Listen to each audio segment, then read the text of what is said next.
Let's talk about money. What kind of money can you make as a welder? What are some of the hidden monies you can get when you're a welder? How are you going to handle 2 households when you're on the road in a different town as a welder? Money, money, money. It's pretty expensive to go on the road when you're a welder. You're going to be living in one area for a home, and you're going to leave that area, go out of town for work. How do you handle that expense? This little known product called a per diem or subsistence. Any welding job you go to that's away from your house, usually 60 miles is where they start to pay it. You don't go to a welding job without per diem if it's away from the house. Common per diem subsistence is between $80 and let's say $150 a day. So it don't matter if you're working 10 hours a day, 12 hours a day, 6-7 days a week. It's usually, let's call it $150 a day. $150 a day per diem, that's going to be per day on 10 hours, 12 hours for every day that you work. Some companies will give you 7 days of per diem, whether you work on the weekend or not. Tax-free money up to a certain amount. I don't know what the size is, but anyways, up to a certain amount, it's tax-free. That's free money to you. What they considered as your living expense, that pays for your hotel and your food to justify working out of town.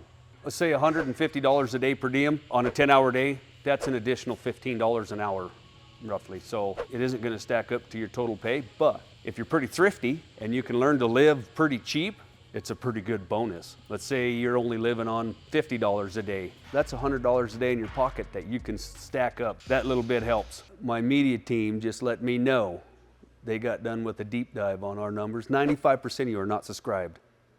Let's subscribe to this thing, please. Hurry. Do you get more per diem the further away from home you go? No, not necessarily. There's a standard rate out there. It's pretty standard to get between 80 and 150 is kind of the high end. I mean, you're going to get up to the 200 a day per diem, but that's kind of a specialty deal. Some companies are going to pay the 30 to 50 a day per diem. That's the low end. But just because you're working 2,000 miles away from the house doesn't mean you're going to get that much more per diem. What determines a per diem? A lot of times the area. So in Wyoming, cost of living is not terrible. Pretty standard to get $100 a day per diem here, 120-ish.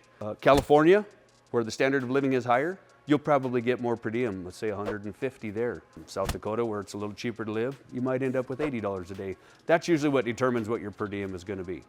There's the secret part of your paycheck. That's your per diem. Don't go to a job out of town without your per diem. If they're not offering per diem, they don't care where you're at. They just want you to waste money. If this content was helpful, you know the drill. Like, subscribe, hit the notification bell. We'll see you on the next weld.